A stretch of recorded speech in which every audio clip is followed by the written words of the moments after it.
Bunga di Batu Cadas. Audiobook, novel silat. Cerita, Esa Mintarja. Jilid 35. Siapakah pemimpin pasukan berkuda itu? Dan dari mana mereka mengetahuinya? Tentu ia tahu pasti. Siapa pemimpinnya?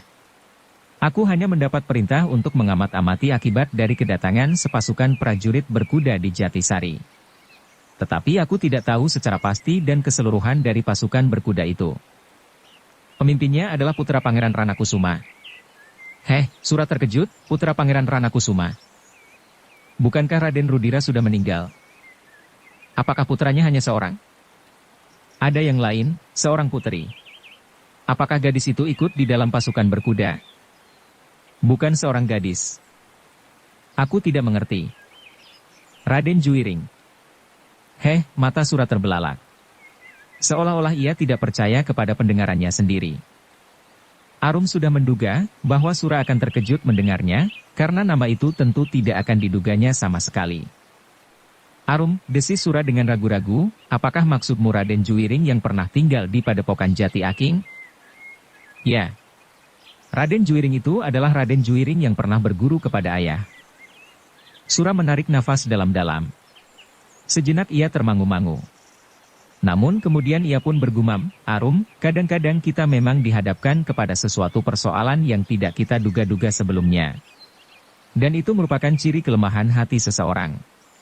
Semula kita menyangka bahwa Raden Juwiring adalah seorang anak muda yang jauh berbeda dengan Raden Rudira.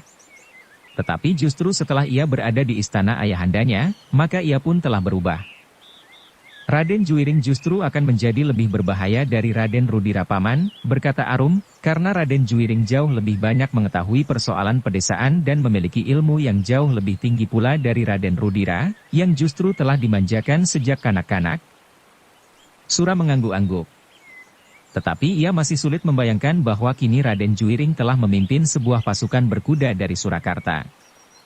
Paman, berkata Arum, sejak masa kanak-kanak Raden Juwiring telah dibebani oleh perasaan dendam. Ia tersingkir dari lingkungannya dan kemudian menjelang masa remaja ia telah dipisahkan dari keluarganya dan tinggal di padepokan ini. Sura masih mengangguk. Katanya, aku ikut bersalah di dalam hal ini tetapi perkembangan pribadi seseorang benar-benar merupakan teka-teki yang rumit. Aku pernah tersesat ke jalan yang salah. Pada saat itu aku sudah mengalami benturan melawan Raden Juwiring betapapun sifatnya. Tetapi pada saat aku menemukan jalan lurus dan benar, maka kini aku mendengar bahwa Raden Juwiringlah yang telah memilih jalan silang yang lain, sehingga masih akan ada kemungkinan aku bertemu di persimpangan. Arum menganggukkan kepalanya. Katanya, agaknya keadaan di sekitarnya tentu akan sangat berpengaruh terhadap seseorang. Lalu bagaimana dengan Ki Dipanala? Arum menarik nafas dalam-dalam. Katanya, sudah lama Ki Dipanala pun tidak pernah datang ke Jati Aking.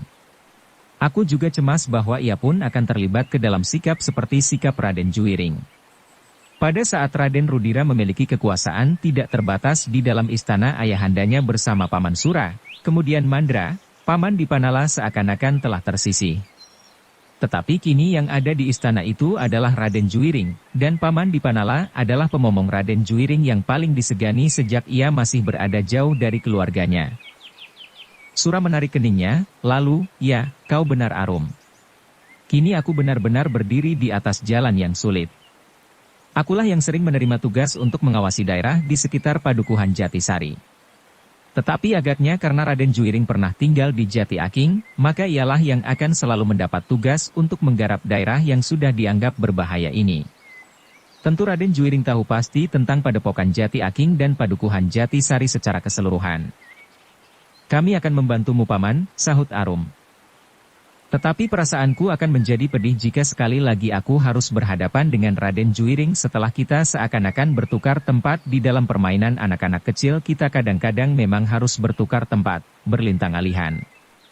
Tetapi yang kita hadapi sekarang ini bukan permainan anak-anak sehingga sangat beratlah rasa hati ini untuk berlintang alihan seperti ini. Tetapi apa boleh buat Paman? Kita tidak mempunyai pilihan lain. Kita harus menghadapinya. Sudah barang tentu kami berdua tidak akan mampu berbuat banyak jika kita dihadapkan pada pasukan berkuda dari Surakarta dalam jumlah yang banyak itu. Selama ini Arum, kami belum pernah melakukan tindakan langsung terhadap prajurit-prajurit Surakarta tanpa kumpeni. Mudah-mudahan Raden Juiring tidak memaksa kami berbuat demikian. Arum menarik nafas dalam-dalam. Arum, berkata Sura, aku sudah mendapat bahan yang cukup. Kau bagi kami adalah seorang yang sangat penting, meskipun kau seorang gadis. Sura berhenti sejenak, lalu, Arum. Dahulu Raden Rudira menyebutmu sebagai sekuntum bunga, tetapi yang tumbuh di atas batu-batu karang yang keras dan kasar. Maka aku pun ternyata sependapat meskipun dengan maksud yang lain. Aku bukan seorang yang senang memuji, tetapi bagi kami yang mengetahui sikapmu, kau benar-benar sekuntum bunga meskipun tumbuh di batu karang. Mungkin nada ucapanku agak berbeda dengan Raden Rudira, karena tekanannya pun memang berbeda. Bagi kami yang sedang berjuang, kau akan dapat membantu perjuangan kami sejauh-jauhnya, meskipun sangat berat bagimu, apalagi jika benar, daerah ini kemudian akan menjadi daerah pengawasan Raden Juiring. Kau selalu berlebih-lebihan, Paman. Jika kau membenci seseorang, kau membencinya sampai ke ujung rambut. Jika kau memuji maka kau pun memuji sampai ke ubun-ubun. Tetapi kali ini tidak, Arum. Mudah-mudahan kau tabah menghadapi masalah yang cukup rumit, justru karena saudara seperguruanmu sendiri. Arum menarik nafas dalam-dalam. Tetapi ia tidak segera menjawab. Justru karena saudara seperguruanmu sendiri. Arum, berkata Sura kemudian karena Arum hanya berdiam diri, baiklah aku minta diri. Aku akan seringkah berkeliaran di daerah ini. Mudah-mudahan kau tidak jemu membantu aku dan seluruh kekuatan pasukan Raden Mas Said yang sudah mulai bergerak kembali setelah untuk beberapa saat lamanya terpaksa beristirahat dan menyingkir ke tempat yang terpencil dan jauh. Arum tidak menyahut. Dipandanginya tatapan mata Sura sejenak, namun kemudian kepala itu terangguk kecil. Terima kasih, Arum. Kami minta diri. Setiap kali kami akan datang menemuimu. Mudah-mudahan tidak terjadi sesuatu yang memaksa kau dan Kiai Danatirta melakukan perlawanan tanpa kami ketahui sehingga dapat membahayakan kalian. Baiklah, Paman, berkata Arum kemudian, mudah-mudahan kami tidak harus berbuat terlalu banyak. Kami akan tetap hidup di Padepokan Jati Aking dengan tenang dan tenteram. Sura mengangguk-anggukan kepalanya. Tetapi ia pun berkata, Arum, memang wajah lautan kadang-kadang tenang dan diam. Ketenangan dan kediaman itu mengandung keindahan tersendiri yang dapat dinikmati. Tetapi suatu saat air laut itu akan berguncang dan ombak pun akan menghantam pantai dengan dahsyatnya. Dan gejolak ombak itu pun mengandung nilai tersendiri pula untuk dinikmati Arum.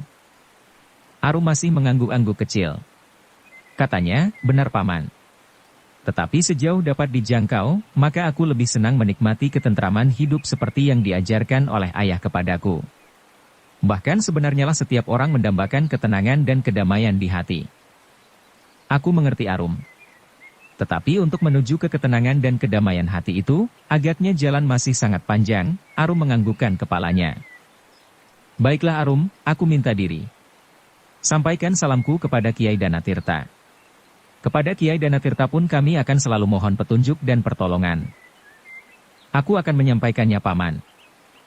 Demikianlah maka Sura itu pun meninggalkan Arum termangu-mangu. Semakin lama langkah Sura menjadi semakin jauh diiringi oleh seorang kawannya. Seperti biasanya Sura tentu menyembunyikan kudanya di pategalan atau di hutan-hutan perdu. Arum menyadari dirinya ketika seseorang menegurnya, Arum, siapakah yang kau tunggu? Oh, tidak, Paman. Kau lihat matahari sudah sangat rendah? Arum pun tergesa-gesa mengambil bakulnya. Tetapi ia tidak sempat mengambil terung di pategalan. Karena itu maka ia pun segera meninggalkan sawahnya dan pulang ke padepokannya. Jati Aking. Di sepanjang jalan direnunginya persoalan yang berkisar di sekitar Jati Aking, yang seakan-akan menjadi pusaran perhatian kedua belah pihak yang sedang bertentangan. Tetapi Arum tidak sempat merenunginya lama-lama. Setiap kali ia bertemu dengan seseorang yang pulang dari sawahnya selalu menegurnya, kau sendiri saja, Arum. Arum menyadari bahwa ia terlalu lama berada di sawahnya. Ia sudah tidak melihat lagi seorang gadis pun di antara mereka yang pulang dari sawahnya. Sehingga karena itu maka langkahnya menjadi semakin cepat. Apalagi ia ingin segera menjumpai ayahnya dan menyampaikan pembicaraannya dengan Sura kepadanya. Tetapi ketika ia sampai di sudut desa ia terpaksa berhenti karena beberapa orang kawannya menghentikannya. Arum berkata, Salah seorang dari mereka, kenapa kalung merjan itu menjadi persoalan? Arum mengerutkan keningnya. Kemudian jawabnya, aku juga akan bertanya begitu. Kenapa kalung itu menimbulkan persoalan yang berkepanjangan?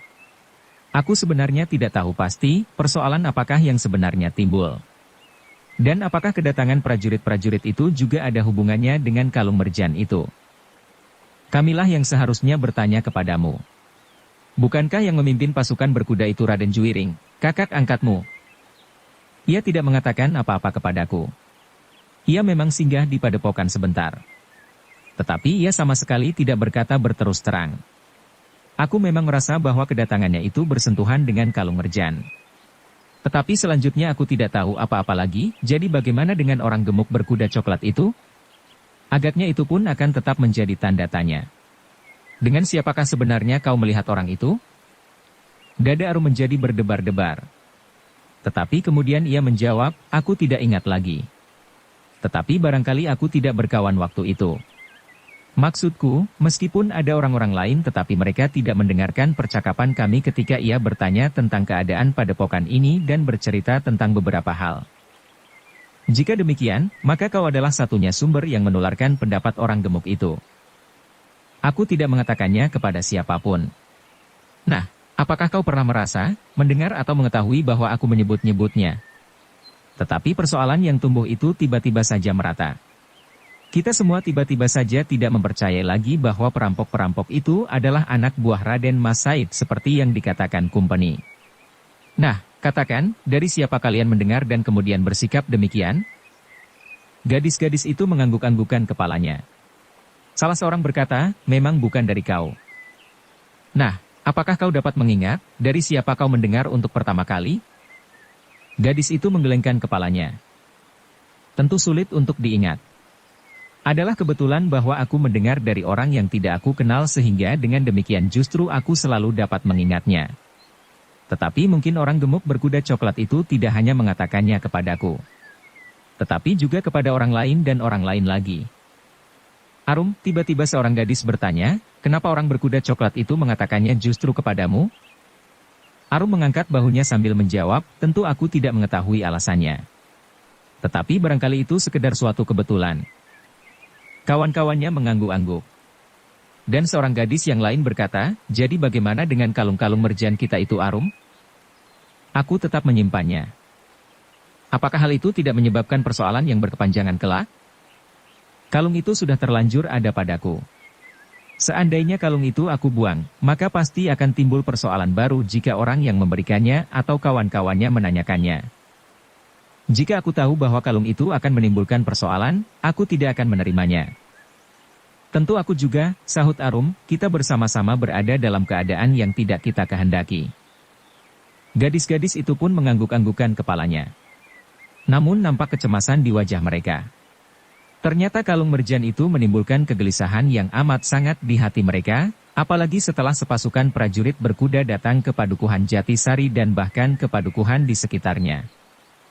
Baiklah Arum, berkata salah seorang gadis itu, jika kau mengetahui perkembangan keadaan, tolonglah memberitahukan kepada kami. Tetapi demikian juga sebaliknya, jawab Arum. Ya. Tetapi karena kau adalah adik angkat Raden Juwiring, barangkali kau mendapat banyak bahan daripadanya. Arum menarik nafas dalam-dalam. Juwiring kini seakan-akan telah berdiri berseberangan dengan padepokan Jati Aking. Namun demikian Arum mengangguk juga sambil berkata, baiklah.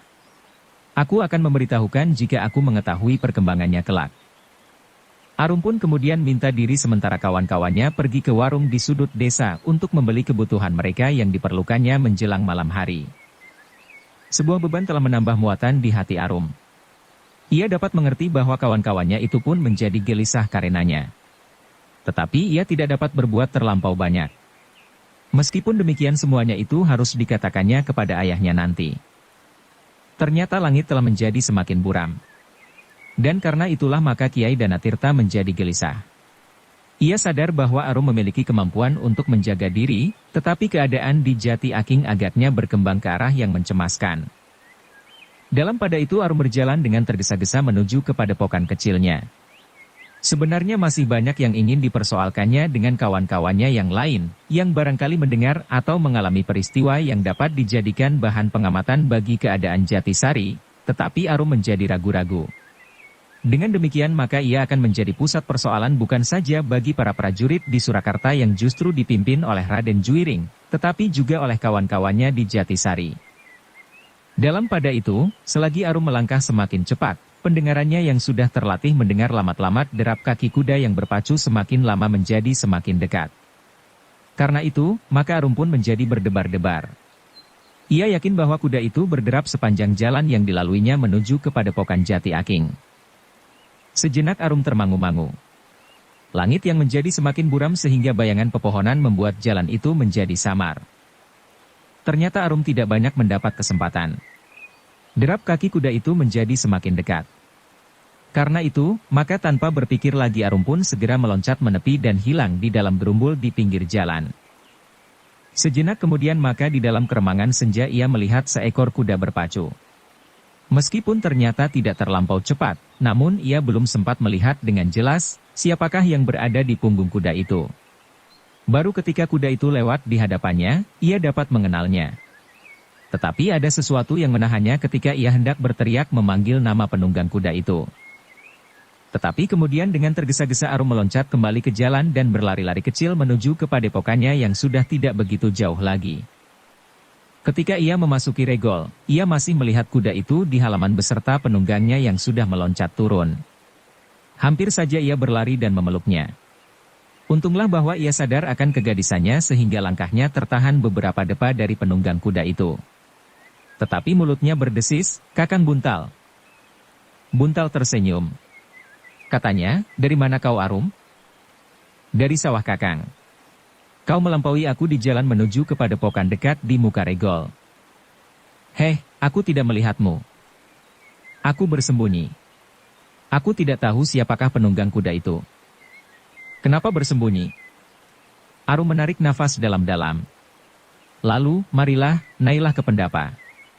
Apakah ayah sudah mengetahui bahwa kau datang?" Buntal melangkah naik ke pendapa setelah mengikat kudanya sambil berkata, "Seseorang telah menyampaikannya kepada Kiai Danatirta." Arum menganggukkan kepalanya. Namun rasa-rasanya dadanya tidak lagi dapat menahan gejolak hatinya yang akan tertumpah. Banyak sekali rasanya yang akan dikatakannya kepada Buntal tentang dirinya, tentang Jatisari dan terutama tentang Raden Juiring. Tetapi Arum masih menahan hatinya. Katanya kepada dirinya sendiri, biarlah ayah yang mengatakannya.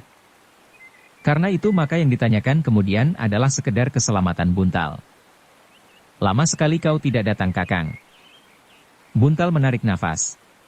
Katanya, "Kita selalu sibuk Arum. Apa saja yang kau kerjakan di sana? Kami tidak pernah mendapat kesempatan untuk berdiam diri. Kami mendapat latihan yang berat.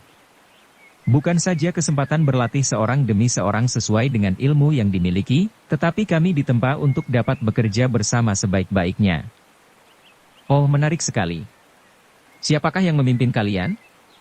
"Ada beberapa kelompok yang mempunyai pemimpinnya sendiri. Adalah kebetulan sekali bahwa kelompokku dipimpin oleh Kisar Pasrana." "Senang sekali.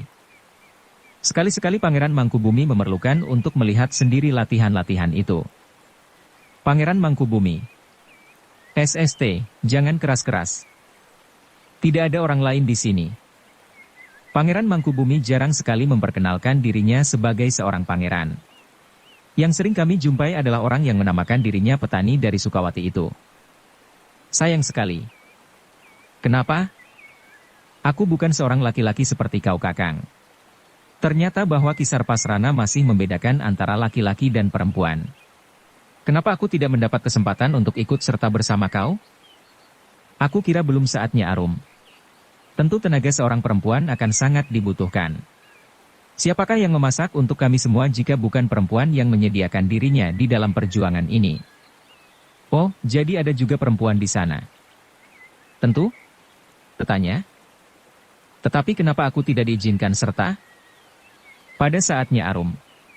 Sekarang masih belum terlampau banyak diperlukan tenaganya. Perempuan-perempuan Sukawati sendiri masih jauh mencukupi." Arum mengerutkan keningnya. Kemudian sambil bersungut ia bertanya, Apakah perempuan dan gadis di Sukawati cantik-cantik? Ah, Buntal tertawa. Tetapi ia menyadari, betapapun matangnya Arum di dalam olah kanuragan, tetapi ia tetap seorang gadis. Namun dalam pada itu, pertanyaan itu telah menyentuh hatinya pula, seakan-akan Buntal merasakan bahwa Arum tidak mau kehilangan dirinya. Karena itulah, maka hati Buntal pun menjadi berdebar-debar pula. Tentu, desis Arum kemudian. Buntal masih mencoba tertawa dan menjawab, pertanyaanmu aneh Arum. Tentu aku tidak sempat memperhatikan apakah perempuan dan gadis di Sukawati cantik-cantik. Bohong. Terjadi? Buntal tidak menyahut. Tetapi ia masih tertawa saja.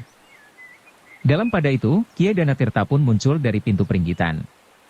Dengan tergopoh-gopoh Buntal mendekatinya dan berjongkok sambil menangkap tangan Kiai Danatirta. Aku menyampaikan baktiku ayah, berkata Buntal.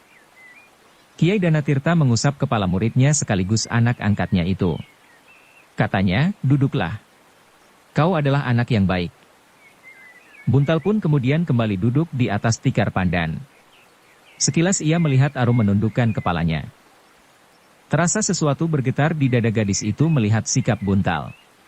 Alangkah jauh berbeda dengan sikap Juiring yang datang dengan pakaian seorang prajurit. Juiring benar-benar bersikap sebagai seorang bangsawan meskipun ia sudah lama berada di padepokan Jati Aking. Sejenak kemudian Kiai Danatirta pun menanyakan keselamatan Buntal dan kemudian juga Kiai Sarpasrana. Kami semuanya selamat Kiai. Apakah kau mendapat kesempatan beristirahat barang sehari dua hari sehingga kau sempat datang ke padepokan ini? Buntal menjadi ragu-ragu sejenak. Namun kemudian katanya, tidak ayah. Oh, jadi. Aku mengemban tugas dari Pangeran Mangkubumi lewat Kiai Sarpasrana. Tugas apakah yang harus kau lakukan? Sekilas ditatapnya wajah Arum. Namun kemudian Bantat itu berkata, ayah. Apakah benar bahwa 4 orang petugas sandi dari Surakarta telah hilang di padepokan ini justru selagi mereka mencari keterangan tentang sikap orang Jatisari? Oh, Kiai Danatirta mengerutkan keningnya, sedang Arum justru bergeser setapak maju. Kau sudah mendengar pula akan hal itu? Buntal menarik nafas. Katanya, maaf ayah. Barangkali tidak sepantasnya aku tiba-tiba saja membicarakan masalah yang tidak menarik itu. Tetapi waktuku sangat terbatas. Aku harus segera kembali menghadap Kiai Sarpasrana. Kiai Danatirta mengangguk-angguk. Katanya kemudian, aku tahu Buntal. Dalam keadaan seperti sekarang ini, maka waktu akan sangat berharga bagimu. Aku kira tidak ada keberatannya apabila kau berbicara langsung pada persoalannya. Ayah, berkata Buntal, sebelum pagi aku harus sudah datang lagi menghadap Kiai Sarpasrana dan menyampaikan hasil kunjunganku. Kiai Sarpasrana yakin bahwa aku akan segera mendapat bahan selengkapnya tanpa melakukan pengamatan yang panjang, karena justru di sini ada ayah dan Arum. Kiai Danatirta masih mengangguk-angguk. Sejenak ia memandang Arum. Lalu katanya, tetapi barangkali tidak banyak yang dapat aku katakan kepadamu. Apakah yang hendak kau ketahui tentang Jati Aking? Tentang keempat orang itu ayah. Kiai Danatirta mengerutkan keningnya. Lalu katanya kepada Arum, Arum, barangkali kau dapat memberikan penjelasan tentang orang-orang itu. Arum menjadi ragu-ragu sejenak. Namun kemudian ia bertanya kepada ayahnya, yang manakah yang harus aku katakan ayah? Katakan seluruhnya kepada kakakmu Buntal. Kedudukannya tidak usah kita ragukan lagi. Juga kita tidak perlu meragukan Kiai Sarpasrana. Arum termangu-mangu sejenak. Namun ia pun kemudian berkata, sudah ada 3 pihak yang mencari keterangan tentang Jati Aking. Buntal mengerutkan keningnya. Siapa saja Arum? Yang pertama adalah pasukan berkuda dari Surakarta. Mereka mencari keempat orang yang hilang itu. Kemudian aku bertemu dengan Sura yang ingin mengetahui apa saja yang dilakukan oleh pasukan berkuda dari Surakarta. Dan kini kau datang pula ke Jati Aking. Jika Sura melakukannya untuk Raden Mas Said, maka agaknya kau mendapat perintah dari pihak Pangeran Mangkubumi. Buntal menarik nafas. Sambil mengangguk-angguk kecil ia berkata, demikianlah agaknya Arum. Tetapi bagaimana dengan Paman Sura sekarang? Sebelum Arum menjawab, maka Kiai Danatirta pun bertanya pula, apakah kau bertemu lagi dengan Sura? Ya ayah. Aku bertemu lagi dengan Sura. Dan Paman Sura pun terkejut bukan kepalang mengetahui siapakah yang memimpin pasukan berkuda ke Jatisari. Kenapa terkejut? Bertanya Buntal. Apakah kau mengetahui siapakah yang memimpin pasukan berkuda yang datang kemari mencari 4 orang yang hilang itu? Kedatangan pasukan berkuda itu memang sudah kami ketahui. Tetapi kami belum mendapatkan penjelasan lebih jauh tentang pasukan itu. Petugas sandi kami hanya melaporkan bahwa sekelompok prajurit dari pasukan berkuda telah memasuki daerah Jati Aking sehubungan dengan hilangnya 4 orang petugas dari Surakarta yang langsung di bawah jalur hubungan dengan Kumpeni. Arum menarik nafas dalam-dalam. Katanya, kau tentu mengenal dengan baik. Bersambung ke jilid 36. Dukung kami dengan subscribe, follow, like, komen dan share. Terima kasih.